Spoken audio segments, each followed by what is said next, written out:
This speech will be about esports, where they began, where they are now, and where they will go in the future. Most people don't think of video games as a sport, and most people don't play them as a sport. It is a very rare thing for people to do, but many aspire to do it. Many question whether or not any good can come from this, and I think there is.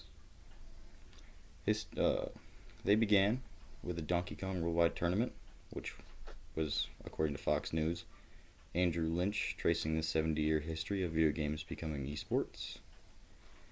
And it was widely renowned around the world, and many people attempted it at the Donkey Kong arcade cabinets. But the first Space Invaders, was held by Atari, which was the biggest company for video games at the time, and many attempted it. It was to see who would get the highest score. Esports has seen a quick influx, and they began with a stadium in Poland from an old mining town that was converted into a esports stadium, and though the town was dying at the time, the conversion had made it a thriving town that still stands to this day. And you can't talk about competitive gaming without South Korea. South Korean culture is so ingrained that they have cafes dedicated to playing video games. And many people aspire in the end of for their livelihood to come from playing video games. It is not uncommon to go to any one of their cafes and ask who wants to be a competitive gamer, and many of them to raise their hands. Now, esports, like regular sports, does have its fair share of corruption. Match fixing is a big problem. One 19-year-old fixed 2 matches, according to The Guardian, by Simon Henderson, The Rise of Esports, Our Addiction and Corruption, The Price of Success. Fixed 2 matches for well over $10,000 each. And like normal sports, there have been many people betting for themselves and more than likely against themselves for the matches.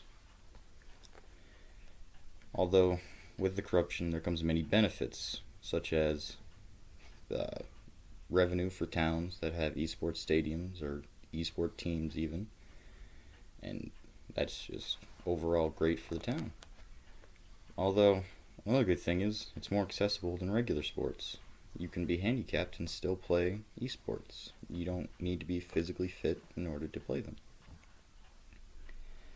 Now, esports have a very bright future ahead of them, as, according to CNN's Henry Young, esports is pro video gaming a sport. It's expected to be a $1 billion corporation by 2020. And not only that, it has sold out several stadiums around the world in minutes, even, almost quite like a concert. With all of that, there's been a flourishing acceptance for esports. Men and women both appreciate them, and in South Korea, if you go to a League of Legends tournament, there'll more than likely be over half the population there being female in the crowd. And with that, more towns are being like that one small town in Poland, and if they're not doing the best, they go and they build an esports stadium to bring life back into the town, and more towns are deciding to do it. In conclusion, esports have done many great things for people everywhere around the world, and while esports still has many problems, like regular sports, I don't see why they couldn't go through and fix them, such as regular sports have also done